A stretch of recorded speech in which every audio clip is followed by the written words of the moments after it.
The rancher tasted her cornbread, then saw the woman everyone had forgotten. The first thing Seth Caldwell noticed was not her face, but the way every man in the dining room ignored her. She moved between the tables like a shadow in a brown dress, carrying plates, filling cups, and stepping away before anyone could thank her. Men took food from her hands without looking up. Women asked for extra coffee like she was part of the wall. Even the owner of the boarding house called her from the kitchen with the same careless voice, a man used for a broom or a bucket. But then Seth tasted the cornbread. He had come into Red Hollow that afternoon with dust on his coat, a tired horse tied outside, and a hunger that had followed him since sunrise. The Caldwell Ranch sat 7 miles east of town, past the dry creek and the low ridge where the wind never seemed to rest. He had spent the day moving cattle from one poor patch of grass to another, and by the time he pushed open the boarding house door, he wanted nothing more than a hot meal and silence. The room smelled of stew, wood smoke, and wet wool. Rain had passed through town earlier, leaving mud in the street and damp hats on every peg by the door.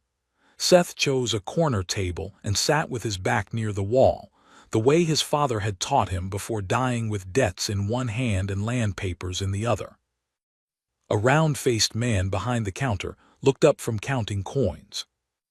"Stew's all that's left," he said. "That'll do," Seth answered. The man nodded toward the kitchen. "Mara, one more plate." A moment later, she came out. Mara Bell was not what men in Red Hollow turned their heads for. Her dress was plain. Her dark hair was pinned tight, though a few loose strands had escaped near her cheek. A small burn mark showed on the back of one hand, and flour dust clung to the edge of her sleeve. Her eyes stayed lowered, not weakly, but carefully, like a woman who had learned that being noticed often cost more than being forgotten. She set the bowl before him. "Bread?" she asked softly. Seth looked at the small iron plate in her other hand. "If there's any." She placed 2 pieces of cornbread beside his bowl, then stepped back at once, as if she expected him to wave her away. Seth broke off a piece and took one bite. The room did not change. The rain still dripped from the porch roof.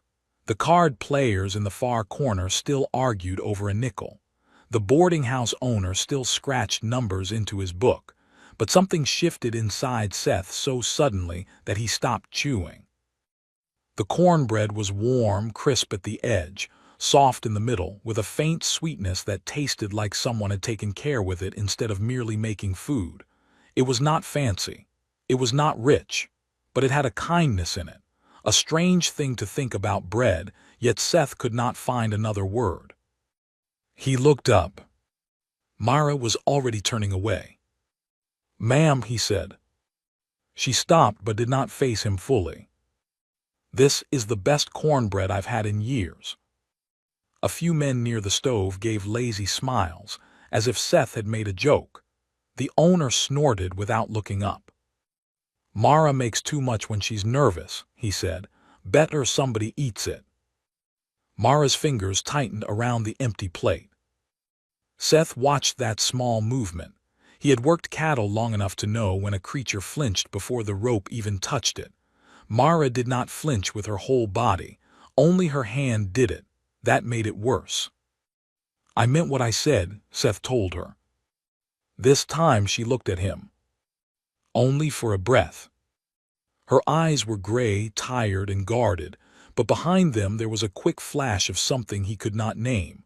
Not pride, not happiness, more like disbelief that had learned to hide itself fast. "Thank you," she said. Then she walked back into the kitchen. Seth finished his meal slower than he meant to. Every time the kitchen door swung open, he looked up, though he told himself he was only waiting for more coffee. Mara came and went but never stayed. She moved around the room with quiet skill, knowing which man wanted salt, which child needed a smaller spoon, which old woman's tea had gone cold. She saw everyone. No one saw her. By the time Seth stepped outside, the clouds had broken apart over Red Hollow. Sunlight touched the wet street and turned the mud gold in places. His bay horse, Juniper, shifted near the rail and blew softly through her nose. Seth untied the reins, but did not mount. Across the street, through the side alley by the boarding house, he saw Mara come out with a basket of scraps. A small boy stood near the rain barrel, barefoot in mud too cold for bare feet. Seth recognized him as the youngest Miller child from the poorer end of town. Mara looked around once, then pulled something from beneath the cloth in her basket. A piece of cornbread. Not a scrap, a full piece. She knelt and handed it to the boy. The child took it with both hands and stared at it as if it were Christmas morning. Mara smiled then, not the tight, careful expression she wore inside, but a real smile that softened her whole face. It was quick, private, and gone too soon. Mara. The boarding house owner's voice cracked through the alley. She rose at once. The boy hid the bread against his chest. Mara brushed mud from her skirt and went back inside without answering. Seth stood beside his horse, one hand still on the reins. He had come to town for nails, salt, and a meal.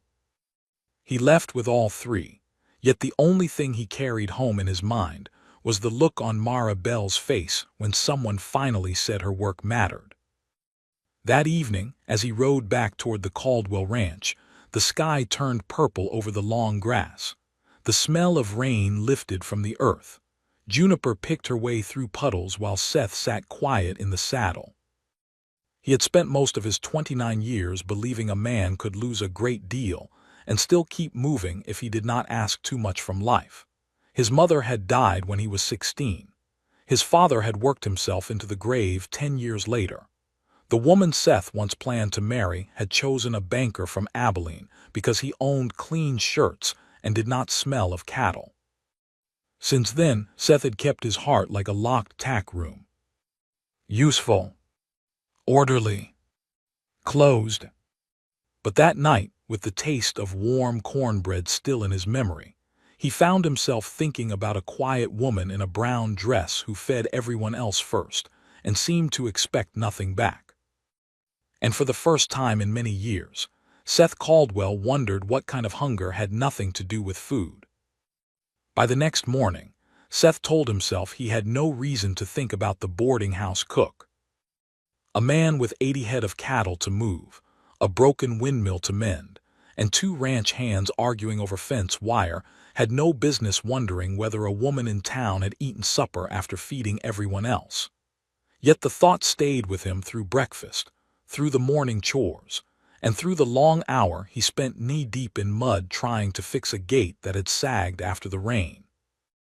By noon, he was angry at himself for it.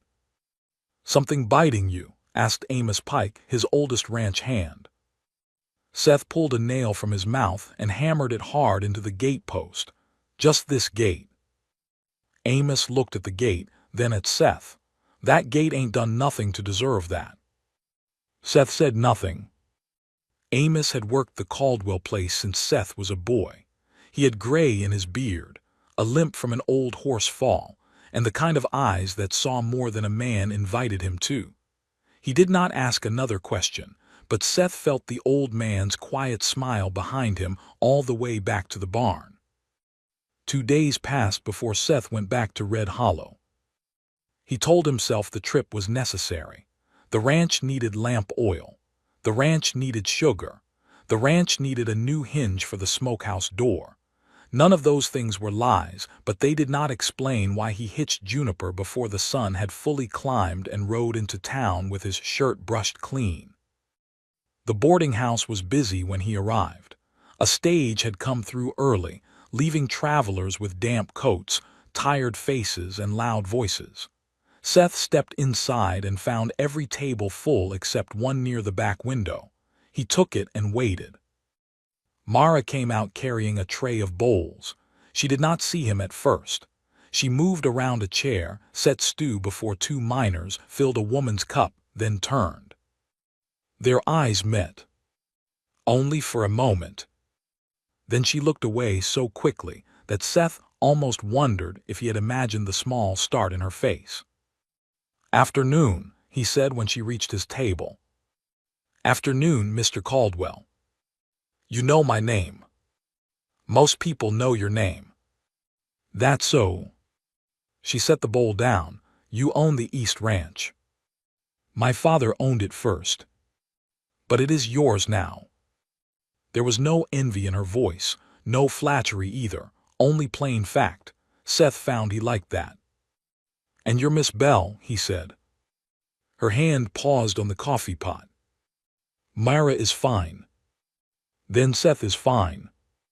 She looked at him again, and this time a faint line formed between her brows, as if kindness had become a puzzle she did not care to solve in public.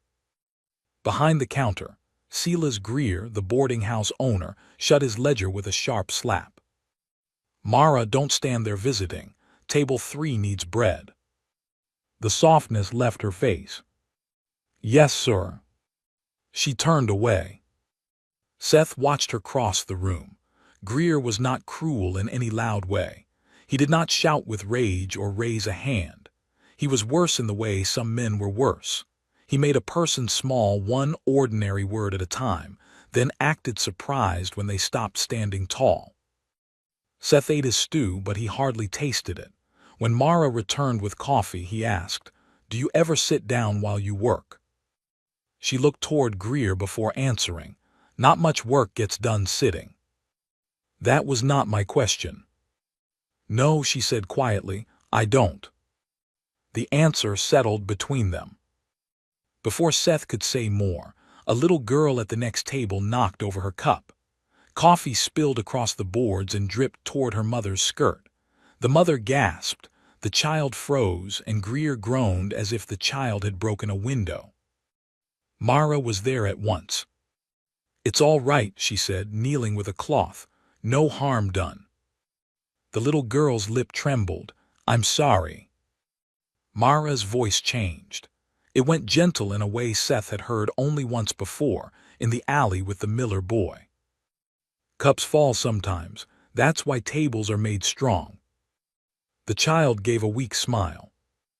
Mara cleaned the spill, then slipped a small piece of cornbread onto the child's plate as if it had been there all along. Seth saw it. So did Greer. "Myra." The name came cold. She stood with the wet cloth in her hand. Greer walked from behind the counter, slow and heavy, making sure the room noticed him. "That bread is counted." The girl's mother flushed red. "I'll pay for it." Greer did not look at her. His eyes stayed on Mara. "It was not yours to give." Mara's face closed. Seth rose before he decided to. The chair scraped loudly in the quiet room. "I'll pay for every piece of cornbread on that table," he said. Greer turned. "No need for that, Mr. Caldwell." "There is need if you are counting kindness like it is stolen silver." A few men looked down at their bowls. Someone near the stove coughed. Mara stared at the floor. Greer's mouth tightened into a smile that held no warmth. "You misunderstand. I run a business." "And she runs the room," Seth said. "You do well to notice." For one breath, nobody moved. Then Greer laughed, but it was thin. "Enjoy your meal." He went back to his ledger. Sound returned slowly to the room, one spoon, one chair, one low voice at a time. Mara did not thank Seth. She did not look grateful. If anything, she looked frightened that he had made her visible in the worst possible way. When she came to clear his bowl, her voice was so low he nearly missed it. "You should not have done that. He had no right speaking to you so. He owns the place. He does not own you." Her fingers tightened around the bowl. Seth wished at once he had said it softer. The words had struck something deeper than he meant them to. Mara looked toward the kitchen door. "Some folks do not need ownership papers to make you feel like they do." Then she was gone. Seth stood outside a few minutes later with his purchases tied behind the saddle and his heart unsettled. The street had dried since morning. Wagon wheels had cut hard lines through the mud. Across the way, children chased each other near the mercantile, laughing as if the world had never once been unkind. The boarding house door opened behind him. Seth turned, expecting Mara. It was Greer. The man stepped onto the porch and leaned one shoulder against the post. "She's not your concern, Caldwell." Seth kept his hand on Juniper's reins. "I did not say she was." "You did not have to." Greer's eyes narrowed. "Pretty thing pity makes a man think he is noble." Seth's jaw tightened. Greer lowered his voice. "But that woman has a past, and pasts follow. Some doors are better left closed." Seth looked toward the kitchen window. For the first time, he saw Mara standing just inside the glass, still as a held breath. Her face told him she had heard every word. And what frightened Seth most was not the warning in Greer's voice. It was the shame in hers. Seth did not sleep well that night.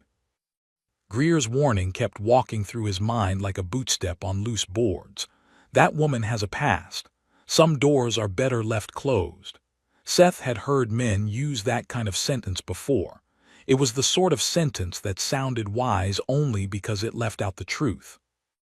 By dawn, he was in the barn, brushing Juniper with more force than needed. Amos Pike came in carrying a coil of rope over one shoulder. He watched Seth for a moment, then said, "That horse is clean enough to attend church." Seth slowed his hand. Amos leaned against a stall post. "Trouble in town?" "No." "Woman in town?" Seth looked at him. The old hand smiled faintly. "That means yes." Seth hung the brush on its nail. "You ever hear of Mara Bell?" Amos's face changed, not much but enough. His smile faded. "She works at Greer's place." "I know where she works." "Then what are you asking?" Seth stepped out of the stall and lowered his voice. "Greer said she had a past." Amos looked toward the open barn door, where morning light lay pale across the yard. "Everybody has a past. Not everybody gets warned about like a storm cloud." The old man rubbed one thumb across the rope in his hand. "I don't know much. Heard she came out of the county orphan home years back. Worked kitchens since she was old enough to carry water. Folks say she was once taken in by a family west of Cedar Gap." "What happened?" "Nothing good if the talk is true." Amos's eyes lifted. "And talk usually gets worse the farther it travels." Seth waited. Amos sighed. "A man named Lyle Voss took her on as kitchen help. His wife had died.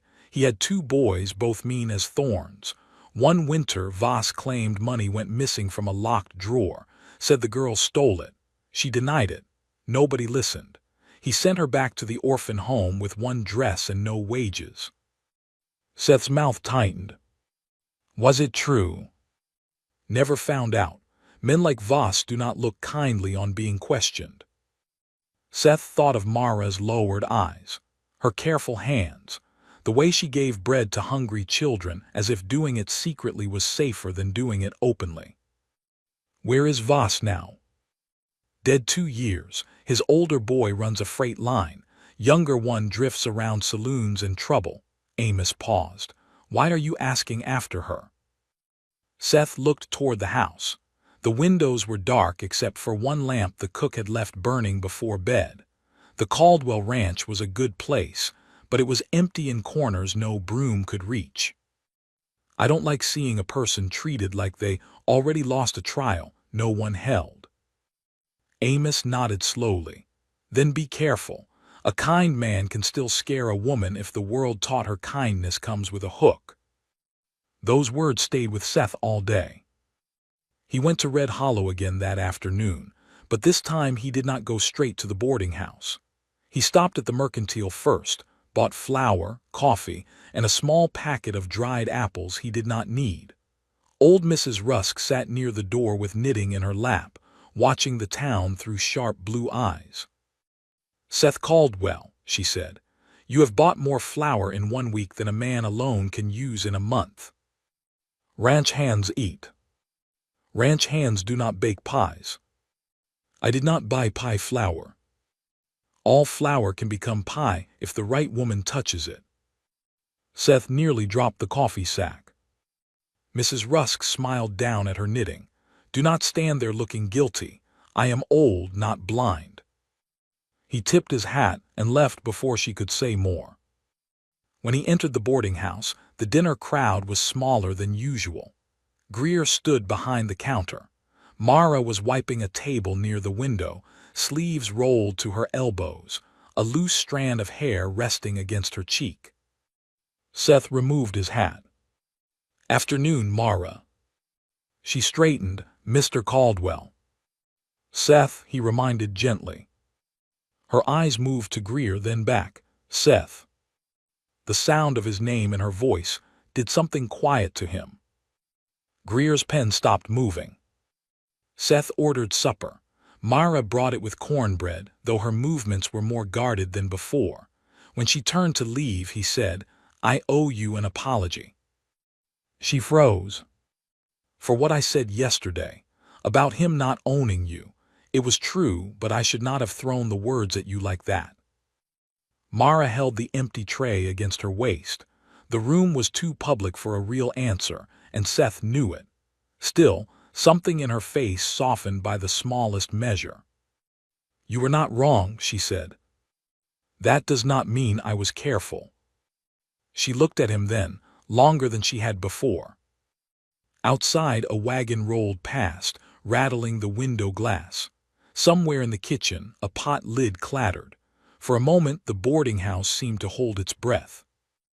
Then Greer called from the counter, Mara, kitchen. The moment broke. She stepped away. Seth finished his meal, but he did not leave at once. He waited until the room thinned, until Greer went to the back room with his ledger, until the last traveler climbed the stairs. Mara came out carrying a bucket of wash water. Seth stood.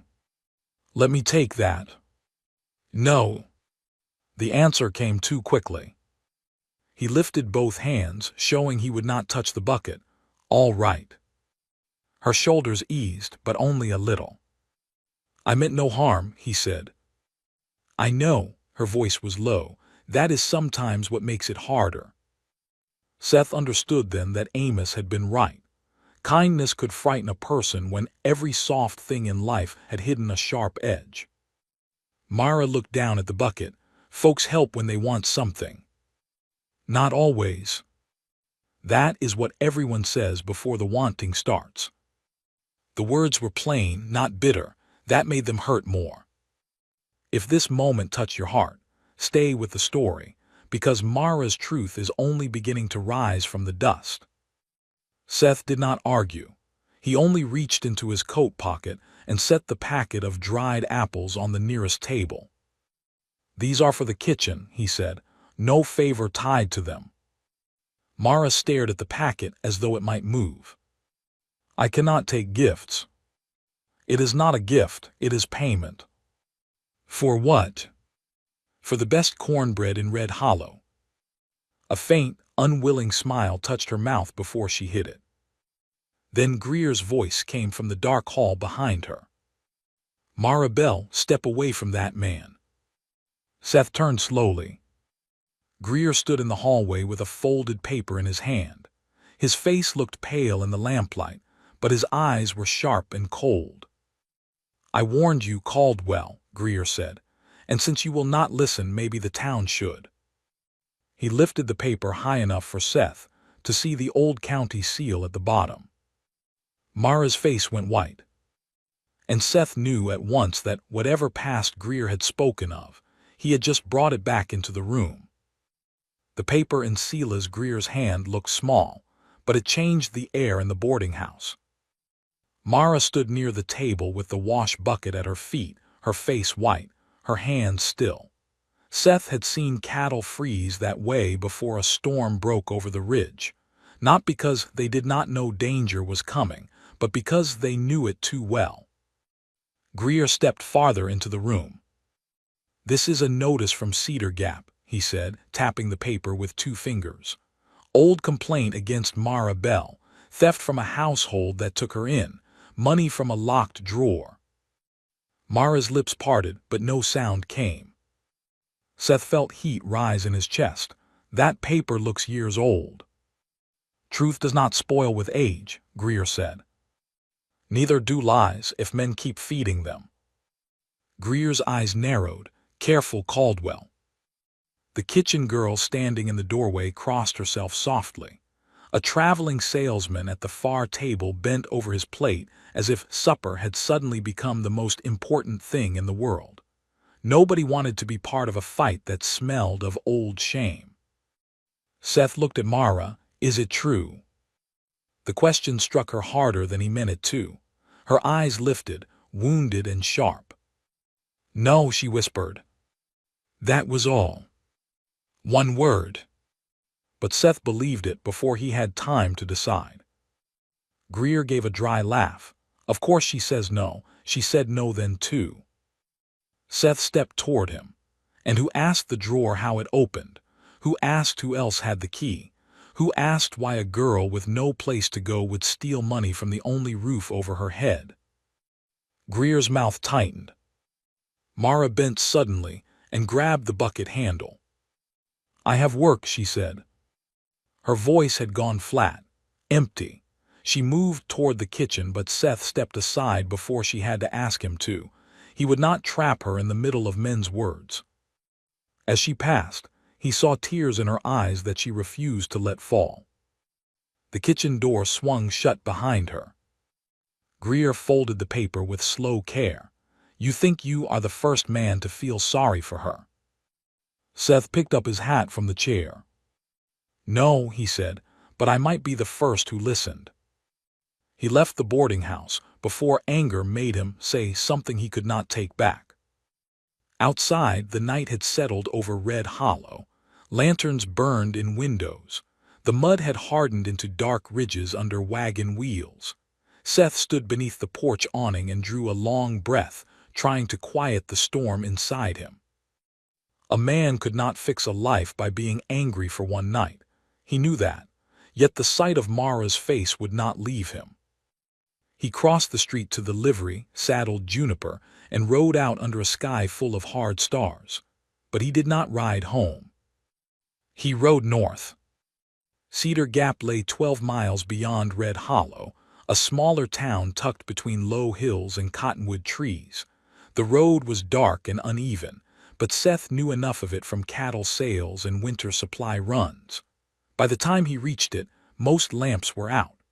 The sheriff's office had one yellow light burning in the window.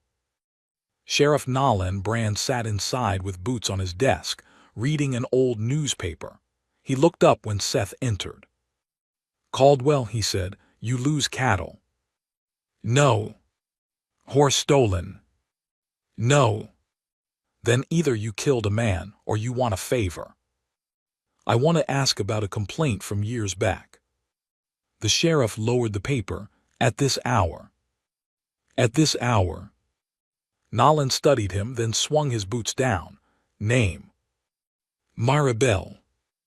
The sheriff's face shifted with recognition, but not surprise. He stood and went to a shelf behind the desk. That poor girl, he muttered. Seth's hands closed at his sides. You know the matter. I know enough to dislike it. Nolan pulled a thin folder from a stack and opened it on the desk. The paper inside was worn at the edges. Seth leaned in, reading what he could in the lamplight. Complaint filed by Lyle Voss. Missing sum of $23. Servant girl suspected. No formal charge. No trial. No recovery of money. Seth looked up. No formal charge. None. Then why is Greer carrying a notice like it proves something? The sheriff's jaw moved. Because some men do not need law when gossip serves cheaper. Was she cleared? Nolan sighed. She was never charged, so there was nothing to clear.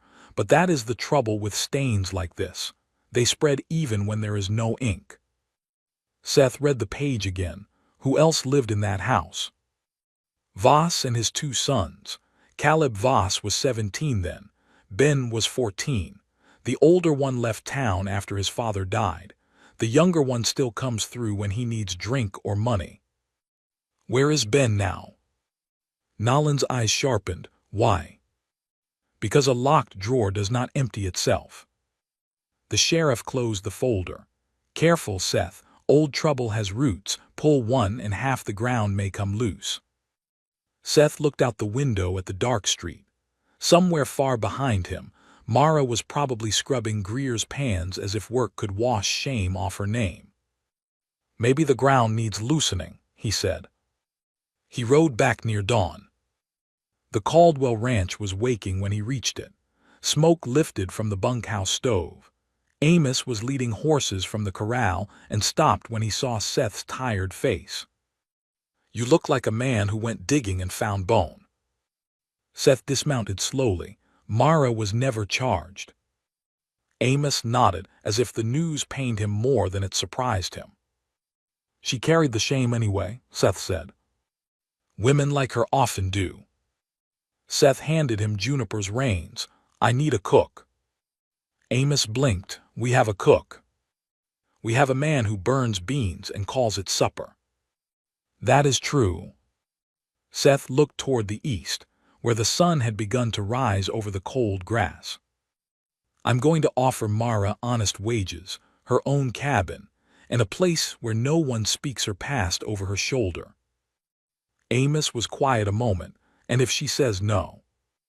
Seth thought of Mara's eyes when he asked if the accusation was true. Then I will still make sure Red Hollow knows that paper proves nothing. By noon, Seth rode back into town with dust on his coat, no sleep in his eyes, and a decision sitting firm in his chest. But when he reached the boarding house, Mara was not in the dining room. The kitchen door hung open. The stove was cold. And Silas Greer stood behind the counter, with a look on his face that told Seth something had happened before he ever said the words. She left before sunrise, Greer said. Seth's hand tightened around his hat. And for the first time since tasting that cornbread, he was afraid he had seen Mara Bell only long enough to lose her. Seth did not ask Greer a second time. He could see the answer before the man finished enjoying it. Mara was gone, and Greer liked that Seth had arrived too late. Where did she go? Seth asked. Greer wiped the counter with a cloth that was already clean. A grown woman can walk where she pleases. She left her wages. That made Greer's hand slow. Seth stepped closer. Did she? Greer's mouth pressed into a thin line. She owed for room and board. She worked for both. And I kept an account. Seth looked at the ledger on the shelf behind him. In that moment, he understood how easy it was for a man with ink and numbers to turn work into debt, hunger into fault, and a woman's silence into proof. You will show me that account, Seth said. Greer laughed once. You have no right. No, but Sheriff Brand might. The laugh went out of Greer's face. Seth did not wait for more. He crossed to the kitchen door. Greer called after him, but Seth stepped inside anyway. The kitchen looked wrong without Mara in it. A pan sat drying near the stove. A flour sack leaned against the wall, tied with the same tight knot she always used. The work table had been scrubbed so clean the wood looked pale in the morning light. Seth saw no trunk, no shawl, no sign of a woman taking her time to leave.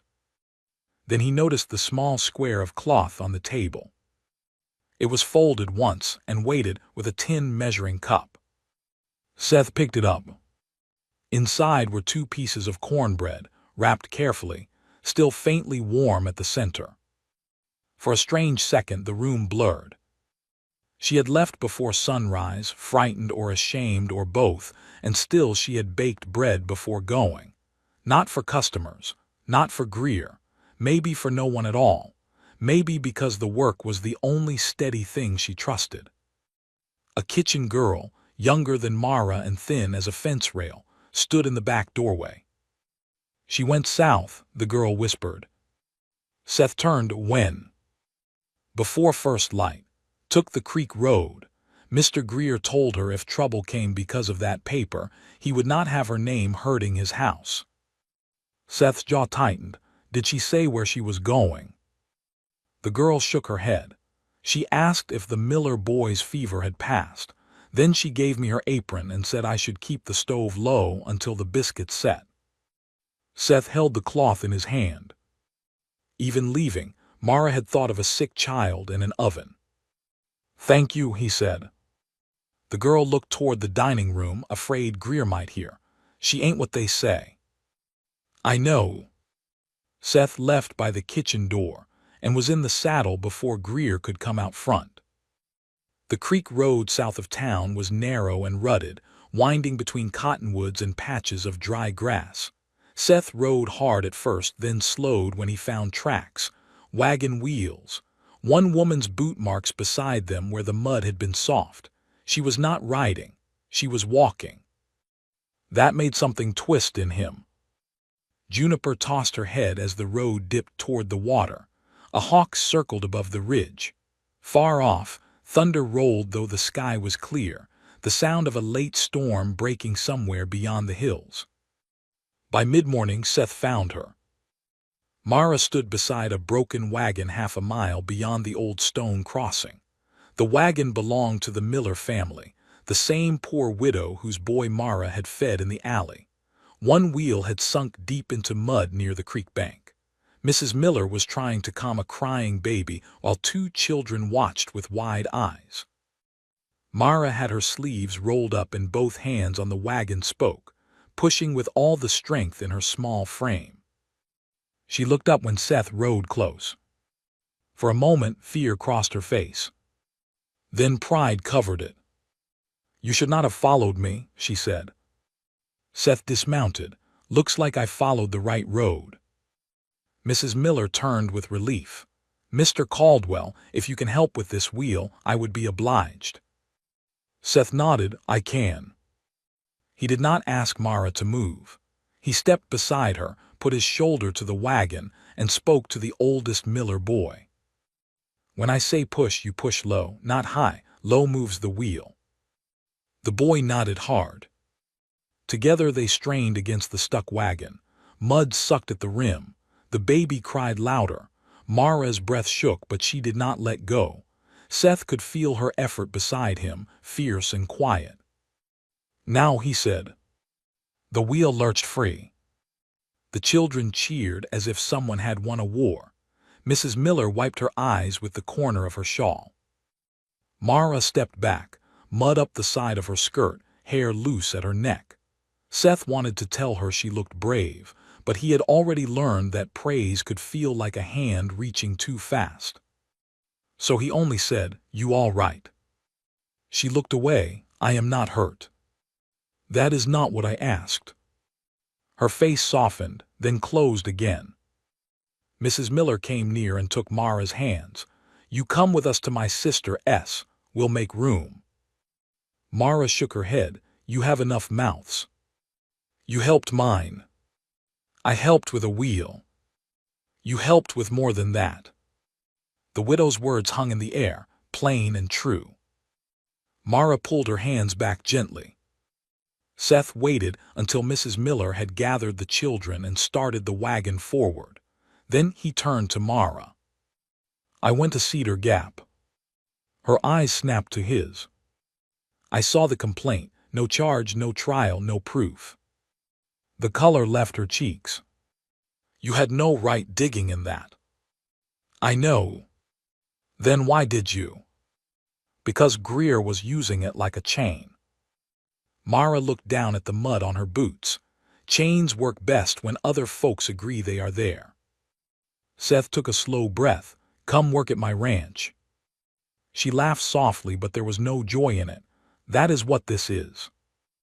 It is honest work, honest wages, your own cabin, a lock from the inside. Nobody will call you thief under my roof. Her eyes shone, but her voice stayed careful. And what will folks say? Folks talk when the wind changes. They will say you took pity on a stained woman. I do not care. I do, she whispered. The words stopped him. Mara looked toward the creek, where sunlight broke across the shallow water. You can ride back to your ranch and decide not to care. I have to live in what they say. I have lived in it since I was 16. Seth had no answer good enough. If you believe a person deserves a second chance before the world knows the whole truth, stay with this story, because Mara has carried more than one secret down this road. A horse sounded behind them. Both turned. A rider came from the north, moving fast along the creek road. Seth recognized the slumped shoulders, the dusty black coat, and the narrow face before the man pulled close. Amos had told him the name. Ben Voss. Mara saw him too. This time she did not hide her fear. The rider stopped 10 yards away and smiled at her like he had found something he had lost. Well now, Ben said, I heard Red Hollow finally remembered your name. Ben Voss sat on his horse with one hand resting on the saddle horn, smiling as if the creek road belonged to him. Mara did not move. Seth had seen fear in many forms on the frontier, a horse spooking at lightning, a young hand facing his first stampede, a mother hearing a cough in winter and knowing medicine was 2 towns away. But Mara's fear was quieter than all of those. It went still. It folded itself behind her eyes and waited to be hurt. Seth stepped half a pace in front of her without thinking. Ben noticed and gave a soft laugh. Well, that is sweet. You found yourself a guard dog. Seth kept his voice even. Ride on. I came to speak with Mara. She does not look eager. Ben leaned forward in the saddle. He was younger than Seth by a few years, but the life on his face looked older. Drink had yellowed his eyes a little. Dust clung to the brim of his hat. His coat had once been fine, but now the cuffs were worn and one button hung by a thread. Mara and me go back, Ben said. Mara's voice came from behind Seth. No, we do not. Ben's smile thinned. Now that ain't kind. My father gave you a roof. Your father gave me work, she said, nothing more. And you thanked him by putting your hand where it did not belong. Seth turned his head slightly. Mara. She looked at him. You do not have to answer him. Ben laughed again. That is the trouble with women like her. They find one man willing to believe a sad face, and all at once the truth becomes rude. Seth took one slow step toward the horse. Ben's hand twitched near his coat, not toward a weapon but toward the inside pocket. Seth saw it and stopped. What is in your pocket? Seth asked. Ben's smile returned. Memory. He drew out a small cloth pouch and shook it. Coins clinked inside. Mara went pale. Seth looked back at her. What is that? Her mouth opened, but no words came. Ben held the pouch up. Recognize it, don't you, Mara? Her hands curled into her skirt. Seth's heart sank, not because he believed she had stolen it, but because shame had a cruel way of making innocent people look guilty. Ben watched them both and seemed to enjoy the silence. My father kept money in a drawer, he said. Everybody knows that part. What they do not know is some of it turned up years later, tucked in a flour tin after she was gone. Myra whispered no. Oh yes, but father was too proud to say he might have made a mistake. Easier to keep the story as it was. Poor orphan girl stole from the house. Town believed it. Story done. Seth stared at him. Then why carry that pouch now? Ben's eyes sharpened, because stories can be useful twice. Mara looked as if the ground had shifted beneath her feet. You found it. Ben shrugged. Maybe. You knew, she said. Her voice shook now, not with fear but with something deeper. You knew all these years. Ben's face hardened. I knew enough. Seth stepped closer. Enough for what? Ben looked at Mara, not Seth. Enough to know that if Red Hollow hears I found that money, folks might ask who put it there. Mara's lips trembled. It was you. The words came so softly that the creek nearly swallowed them. Ben's smile vanished. Seth felt the truth settle in the space between them. Ben did not deny it. Myra took one step forward. You took it from your father. Ben's jaw worked. He had plenty. You hid it in my flour tin. You were leaving anyway. No, she said, stronger now. I was sent away because of you. A wind moved through the cottonwoods, turning the leaves silver. The creek made its soft running sound. Far ahead, the Miller wagon had stopped on the road, Mrs. Miller looking back with one hand raised to shade her eyes. Ben lowered the pouch. Careful, Mara. A woman with your name should not throw accusations. Seth's voice dropped. Her name is cleaner than yours. Ben looked at him with sudden dislike. You do not know what you are stepping into, Caldwell. I know enough. No, you don't. Ben pointed the pouch at Mara. Ask her why she never told anyone the drawer key went missing the day before the money disappeared. Ask her why she never said my older brother came into the kitchen that night. Ask her why she let them blame her so easy. Myra looked away. Seth turned toward her. Myra. For the first time since he had known her, she looked ashamed of something that was not the accusation. Ben gave a short, ugly laugh. There it is. She ain't telling you all of it. Mara's eyes filled with tears. Caleb Voss was drunk. He came into the kitchen after supper. I told him to leave. He said if I spoke of it, he would tell his father I had been sneaking food, and I had been. For children, Seth said quietly. She looked at him, startled. He remembered the Miller boy, the little girl with spilled coffee, the full piece of cornbread hidden beneath a cloth. Mara swallowed. There were 2 small children in a shack behind the mill. Their mother was sick. I took bread when I could, not money, bread. Ben's mouth curled. The town will hear thief either way. No, Seth said. Ben looked at him. Seth reached for Juniper's reins and untied them from the scrub branch. We are going to Sheriff Brand. Ben backed his horse a step. I ain't going anywhere. You will, Seth said, or I will ride to Cedar Gap with Mrs. Miller as witness to what you said here. Ben's face changed. For the first time he looked uncertain. Myra wiped her cheek quickly. Seth, stop. He turned. Why? Her gaze moved from him to Ben, then down the road toward Red Hollow. Because if this comes out, they will not only ask what Ben did, they will ask what I did too. You fed hungry children. I stole bread, she whispered. Seth looked at her, and his heart hurt with the terrible smallness of the crime she feared. Before he could answer, Ben pulled his horse around. I would think twice before making a saint of her, he called. Ask Greer why he really kept her on so long. Then he dug his heels in and rode north, dust rising behind him. Mara stood in the road, shaking, her eyes fixed on the place where Ben had disappeared. Seth stepped near her, careful not to touch. What did he mean about Greer? Myra closed her eyes. And when she opened them, Seth saw that Ben had not brought one secret back. He had brought the door to all of them. Mara did not answer Seth right away. The creek moved beside them, clear over stones, as if the world had no concern for the past rising between 2 people on a muddy road. The Miller wagon waited farther ahead, Mrs. Miller watching from a distance but kind enough not to come near. Juniper lowered her head to crop at the grass, calm as a Sunday horse, while Mara stood with her hands clasped so tightly her knuckles had gone pale. Seth wanted to ask again. He did not.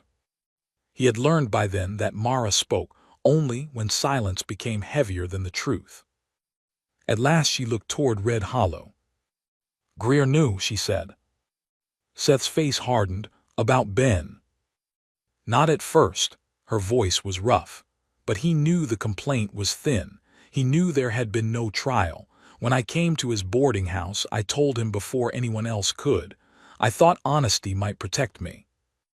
Did it? Myra gave a small, sad smile. No, it only taught him where the bruise was. The words landed deep in Seth. She looked down at the mud on her skirt. He said Red Hollow did not need to know, long as I worked hard, kept quiet, and remembered who had given me a chance. Seth understood then. Greer had not needed chains. He had used fear, food, a roof, and an old paper folded in a drawer. How long? Seth asked. 5 years. The number sat between them like a stone. Seth looked back toward town. 5 years and he kept your wages. Some months, not all. She tried to speak plainly, but her chin trembled once. There was always something I owed, a broken cup, extra flour, a room fee, medicine when I had fever. He said I would never find another place if people knew. He may have been right. He was not right. You do not know that. I know enough. Mara's eyes lifted to his. You know one road, one boarding house, one taste of cornbread. You do not know what it is to walk into a town and feel people decide your worth before you speak. Seth took that without defense because she was right. He had known loss. He had known loneliness. But he had never been a woman with a bad story pinned to her name like a notice on a church door. No, he said quietly, I do not. That answer seemed to disarm her more than any promise would have. Mrs. Miller called softly from the wagon. Mara, we should move before the creek rises. Mara wiped her face with the back of her wrist and nodded. I will ride with them to her sister, S. Seth felt the refusal before she said it. My offer still stands, he told her. Work at the ranch, no debt, no hidden paper, your own cabin. She looked at him for a long moment. In her eyes he saw want so clear it hurt. Want for shelter, for rest, for a door that closed without fear, for a kitchen where her hands could make something without being counted like a crime. Then she shook her head. If I come now, folks will say I ran from truth into your protection. Let them. I cannot build a life out of your not caring what they say. Her voice softened. I have to care, Seth, because when you ride into town, they see Caldwell land, Caldwell cattle, Caldwell name. When I walk in, they see Greer's cook and Voss's thief. You are neither. Then I have to prove it while standing on my own feet. The pride in her voice was not sharp. It was tired, but it was alive. Seth respected it even as it pained him. What will you do? I will go to Mrs. Miller's sister for a few days. Then I will look for work. Where? Somewhere Greer's voice does not reach. Seth nodded, though everything in him wanted to argue. Mara moved toward the wagon, then stopped. Without looking back, she said, Thank you for believing me before it was easy. He watched her climb into the wagon bed beside the children. The smallest Miller girl leaned against Mara's side, and Mara tucked the child's shawl closer around her shoulders with the same careful hands that had fed half of Red Hollow without thanks. The wagon rolled south. Seth stood in the road until it disappeared past the cottonwoods. By sunset, he was in Cedar Gap again. Sheriff Nolan Brand listened without interruption while Seth told him about Ben Voss, the coin pouch, the hidden money, and Mara's words. The sheriff's jaw tightened more with every sentence. I need Ben found, Seth said.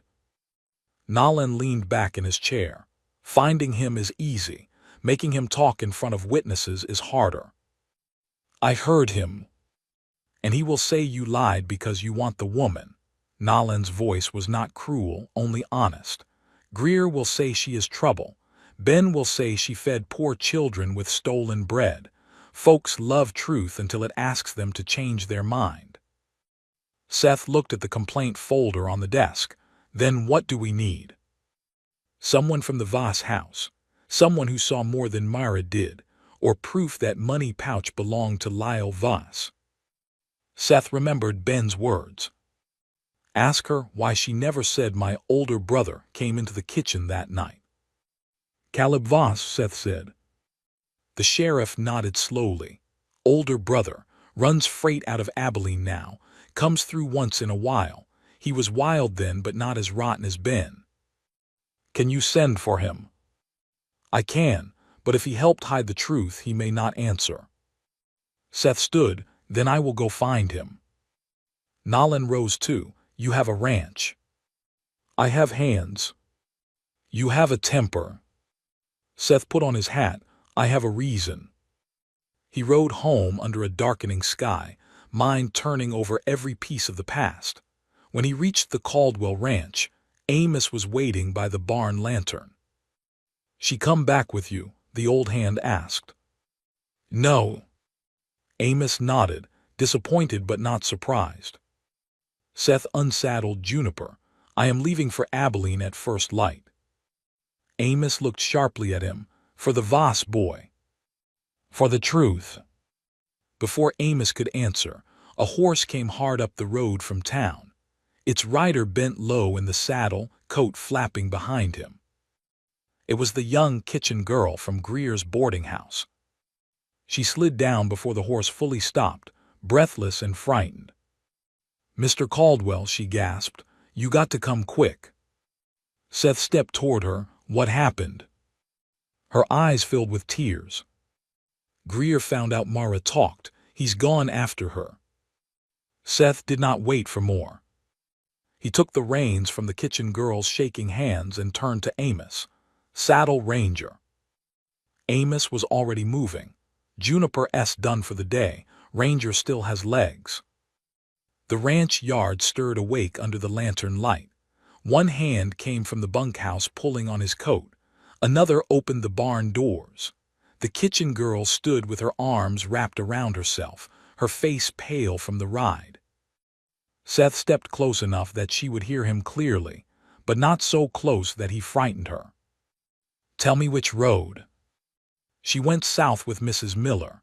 Greer heard at the mercantile that they stopped at the old Harper place because the baby took sick.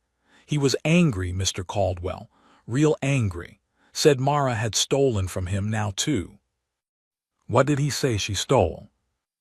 The girl swallowed. His good name. For a second Seth could not speak. The cruelty of it was so plain and small that it sickened him. Greer had used Mara's hands, her work, her fear, and her silence for 5 years. Now he was calling her the thief for leaving. Amos came back leading Ranger, a strong chestnut with a white mark down his nose. I'm coming, Amos said. Seth shook his head. Stay here. If I am not back by morning, ride to Sheriff Brand. You will need help. I need speed. Amos looked as if he hated the answer, but he gave Seth the reins. Then keep your head cooler than your blood. Seth swung into the saddle and rode hard into the dark. The south road looked different at night. Cottonwoods became black shapes. The creek flashed silver only where the moon touched it.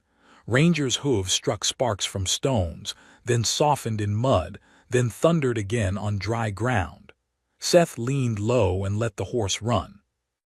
He thought of Mara in the wagon bed with the Miller children, proud enough to refuse his shelter, brave enough to face the world on her own feet. He thought of her saying, I have to prove it while standing on my own feet. Now Greer was riding after those feet with another chain. The old Harper place sat 3 miles beyond the creek crossing, a small abandoned cabin with a leaning chimney and a shed that had lost half its roof in a windstorm years before. Travelers sometimes used it when weather turned. Seth saw the glow of a lantern through the cottonwoods before he saw the house. He slowed Ranger. Voices carried in the cold air. Greer's voice came first. You think hiding with a widow makes you righteous. Then Mara's. I am not hiding. Seth dismounted behind the trees and moved closer on foot. The Miller wagon stood near the cabin. One of the horses was still hitched head low, worn from the road. Inside the cabin, a baby cried weakly. Mrs. Miller stood in the doorway with a blanket around her shoulders, one hand holding a lamp. Greer stood in the yard, hat pushed back, face red in the lantern light. Mara stood between him and the cabin door. Not behind Mrs. Miller. Not in the shadows. Between. Seth stopped at the edge of the clearing. Something held him there for a breath. It was not fear. It was the sight of Mara Bell standing exactly where she had always been afraid to stand, in full view, with no apron in her hands and no kitchen door to escape through. Greer pointed at her. "You belong back at my boarding house until your account is settled." "My account was settled in years of work you never paid fair." "You ungrateful girl." "I am not a girl." Her voice shook, but it did not break. Greer stepped closer. "You think Caldwell will save you?" Mara lifted her chin. "This is not about Seth Caldwell." Seth felt his own name like a rope tugging him forward, but he stayed still. This was Mara's moment, and he understood enough now not to take it from her. Greer laughed. "Without him, you are nothing but the same orphan thief I took pity on." Mrs. Miller spoke from the doorway. "That is enough." Greer snapped his gaze at her. "Stay out of this." Mara moved one step, blocking him from looking into the cabin. "Do not speak to her that way." "Or what?" Mara's hands trembled at her sides. She saw it too and pressed them into her skirt. "Or I will stop being silent." Greer's face changed. "If this moment makes you believe quiet people often carry the heaviest truth, stay with Mara now, because silence is finally leaving her." Greer lowered his voice. "Careful." "No," Mara said. "I have been careful for 5 years. I was careful when you kept my wages because you said I owed for a roof. I was careful when you told folks I was lucky to have work. I was careful when you showed that old complaint to shame me in your dining room." Seth saw Mrs. Miller's eyes widen. Mara took a breath. "I was careful because I was afraid, but I am more afraid of staying what you made me." Greer looked toward the road, suddenly aware that any traveler might hear. "You have no proof." "Neither did they," Mara said. The words cut clean. Greer stepped forward too fast. Seth came out of the trees at once. "That is far enough." Greer turned, startled. Seth walked into the lantern light, one hand open at his side, the other holding his hat. He did not reach for the rifle in the saddle. He did not need to. His voice carried all the warning required. "Leave," Seth said. Greer tried to gather himself. "This is not your matter." "It became my matter when you chased a woman down a road at night to drag her back into fear. I came for what I am owed." Seth looked at Mara. "Does she owe you?" Mara looked back at him. The old fear was still there, but something stronger stood beside it now. "No," she said. Seth turned to Greer. "There is your answer." Greer's lips pulled tight. "You two think this ends because she says a brave word by lantern light. Tomorrow I will have every man in Red Hollow asking why Caldwell is protecting a thief." "Tomorrow," a new voice said from the road, "they may ask a different question." Everyone turned. A rider had stopped near the clearing, his horse lathered from hard travel. The man swung down slowly, tired and broad-shouldered, with a freight rider's coat and a face Seth had never seen but somehow knew. The man looked at Mara first, then at Greer. "My name is Caleb Voss," he said, "and I know who stole my father's money." Caleb Voss stood in the lantern light like a man who had ridden through years to reach that yard. No one spoke at first. The baby's weak crying came from inside the Harper cabin. A horse stamped near the wagon. Somewhere beyond the cottonwoods, the creek moved in the dark, steady and cold. Mara stared at Caleb, as if she were looking at a ghost who had aged into a man. He took one step forward, then stopped when he saw her draw back. "I won't come closer unless you say," Caleb said. Those words seemed to strike Mara harder than his name had. In the Voss house, men had never asked before stepping into her space. They had taken rooms, taken food, taken truth, and left her to clean up after them. Seth watched her closely. She did not invite Caleb nearer, but she did not run. Greer recovered first. "This is none of your concern." Caleb turned to him. "It became my concern the day my family ruined an innocent girl and let her carry it." Greer's face tightened. "You were a boy then." "I was old enough to know when my brother lied." Mara's hand went to her throat. Seth looked at Caleb. "Say it plain." Caleb removed his hat. His hair was damp with sweat from the ride, and his eyes carried the heavy look of a man who had not slept easy in a long time. "Ben stole the money from our father," he said. $23 from the desk drawer. He took the key from father's coat after supper. I saw him with it." Mara closed her eyes. The truth she had waited years to hear did not free her at once. It hit her like weather. Seth could see her trying to stand beneath it. Caleb went on. "I followed him to the kitchen. He was drunk on cider and mean with it. Mara was there cleaning pans. Ben put the money in her flour tin because he thought father would search the kitchen first. Then when father did, there it was." Mrs. Miller stepped down from the cabin doorway, holding the lamp higher. "And you said nothing." Caleb looked at her, then at Mara. "No," he said, "I said nothing." Mara opened her eyes. "Why?" Her voice was not loud. That made the question worse. Caleb swallowed. "Because my father was hard. Because Ben was my brother. Because I was a coward. I told myself I would speak later. Then they sent you away before morning and later kept moving farther from me every year."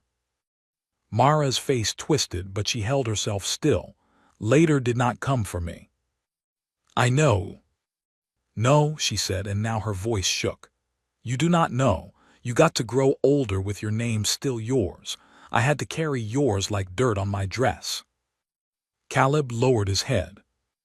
Seth felt the pain in her words move through the yard. It did not need shouting. It did not need tears. It was strong because it had waited so long.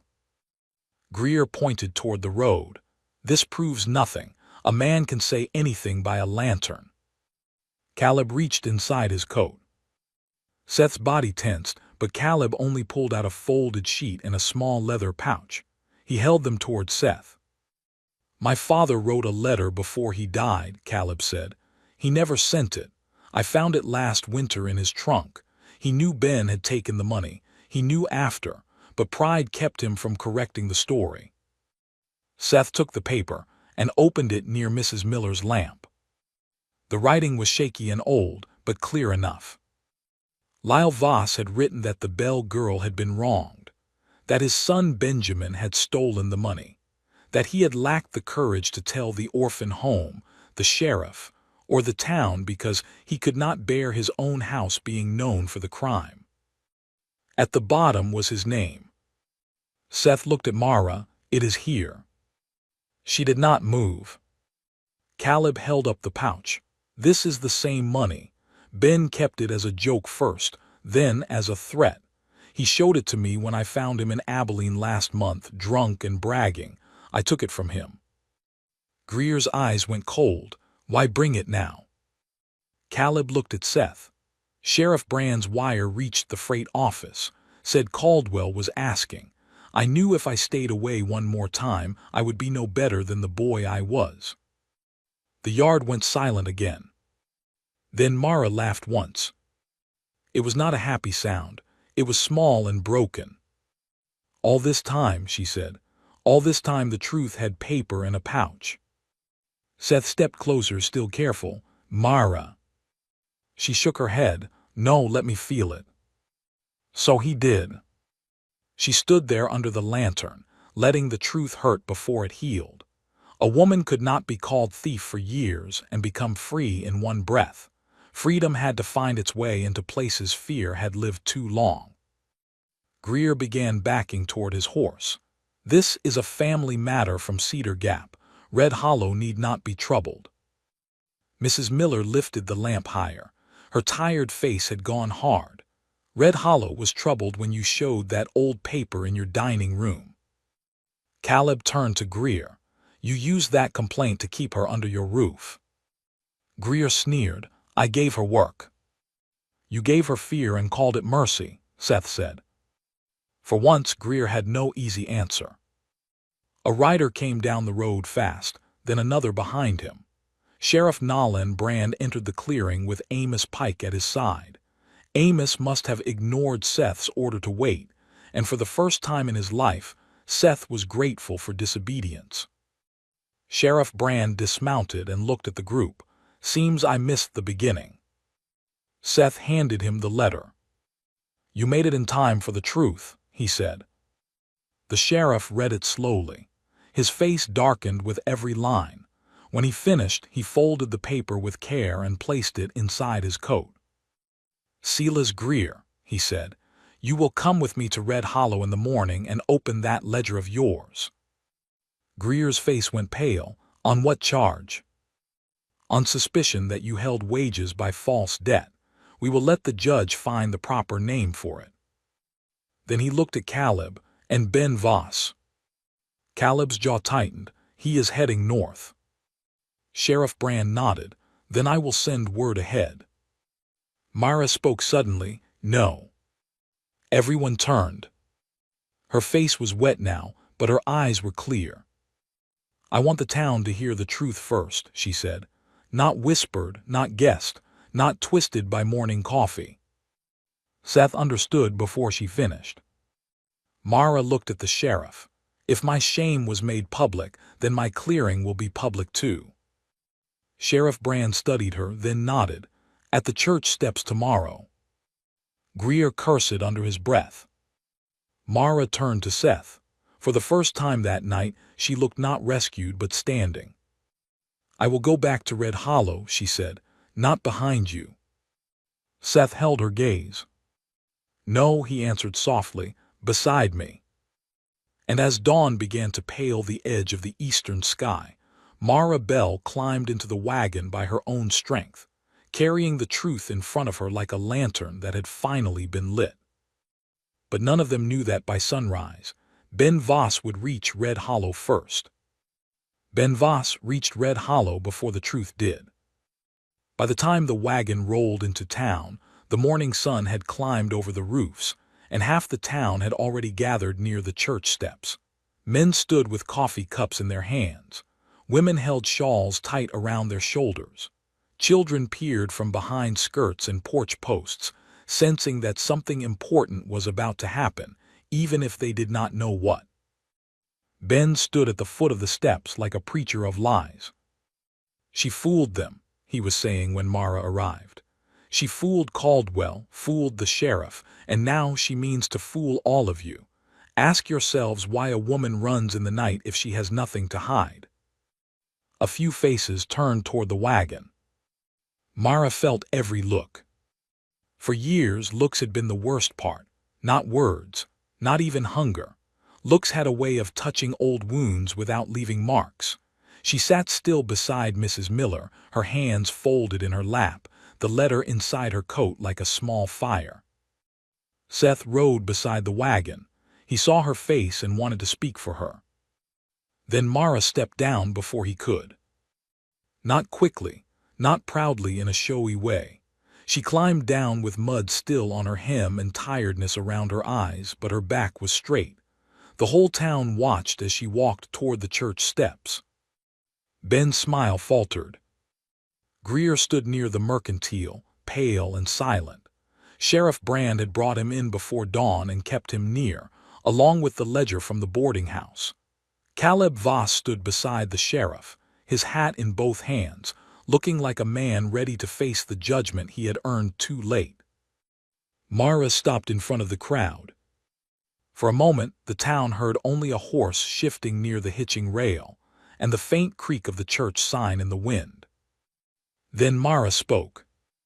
My name is Mara Bell, she said. Some of you know me as Greer's cook. Some of you know me from a story told about me before I ever came here. Ben gave a sharp laugh. A true story. Myra turned her head toward him. No, a useful one. The crowd stirred. Sheriff Brand stepped forward and held up the old complaint. Years ago, Lyle Voss accused Mara Bell of stealing money from his house. There was no charge, no trial, no proof. Then he lifted the letter. But last night proof came. Caleb Voss walked up the steps. His voice shook at first, but he did not stop. My brother Ben stole that money, he said. I saw enough to know it then, and I was too weak to speak. My father learned the truth later and hid it because pride mattered more to him than a girl's name. Ben's face darkened. You liar. Caleb looked at him with deep sadness. I have been that for years, not today. Sheriff Brand opened the pouch and poured the old coins into his palm. The sound of them rang across the steps, small and hard. This money was found in Ben Voss's possession, the sheriff said. And this letter, written by Lyle Voss, names his own son. A sound moved through the crowd. Not anger at first. Shame. The heavy, uncomfortable kind that comes when decent people realize they let a lie live because it was easier than asking questions. Mrs. Miller stepped forward with her baby in her arms. Mara fed my children when I had nothing to give them. The young kitchen girl raised her voice from near the boarding house porch. She worked harder than any of us. Mr. Greer kept her scared with that paper. Sheriff Brand turned to Greer. And his ledger shows wages held back under debts no honest court would call fair. Greer looked around for a friendly face and found none. Ben tried to move toward his horse, but Amos Pike stepped into his path, calm and broad as a gate. The sheriff nodded to his deputy, and a moment later Ben was led away without one shot fired, without one fist raised. Only truth walked him down that street, and truth was enough. Mara watched it happen, but no joy came to her face.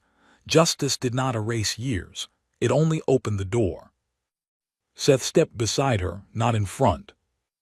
You did it, he said softly. Mara looked at the crowd. Some faces were wet. Some could not meet her eyes. Old Mrs. Rusk came down from the mercantile porch and took Mara's flower-scarred hand between both of hers. We looked past you too long, the old woman said. Mara's mouth trembled. I learned to make it easy. No, Mrs. Rusk said, that was our failing. Those words nearly broke her. By afternoon, Greer's boarding house was closed until the judge could settle his accounts. The kitchen girl and two women from town helped Mara gather what little belonged to her. There was not much: a spare dress, a cracked comb, a tin cup, a folded apron, a small recipe book made from scraps of paper tied with string. Seth waited outside by the wagon. When Mara came out, she looked at him carefully. Is the offer still standing? The job. The work, the cabin, the lock from the inside. Seth smiled, but only a little. All of it. She nodded. Then I will come on trial. For how long? Mara looked toward the street where people no longer looked past her, but did not quite know how to look at her yet. Long enough to see if it suits. Months passed. At the Caldwell Ranch, Mara took the kitchen like it had been waiting for her hands. She fed the men, planted herbs by the fence, and kept a jar of yellow wildflowers on the windowsill. She still moved quietly, but not like a shadow anymore. She sat at supper now. Seth made sure the second chair stayed pulled out, but he never made a show of it. One evening, with the first winter snow falling beyond the glass, Seth found her by the stove making cornbread. He watched her hands work, steady and sure. Mara, he said, why did that first piece taste different? She did not look up, because it was not meant for customers. He stepped closer. She smiled softly, though tears brightened her eyes. It was mine. I had saved it for my supper. I gave the last of it to you because you looked tired, and I thought one person in that room should eat something made with care. Seth's throat tightened. You went hungry. That night, she said, but you saw me. He reached for her hand, and this time she let him take it without fear. If this story reminded you that one small kindness can change a whole life, subscribe for more emotional Wild West stories where love, truth, and healing find their way home. Years later, folks in Red Hollow would still talk about the day Mara Bell's name was given back to her on the church steps, but Seth remembered something quieter.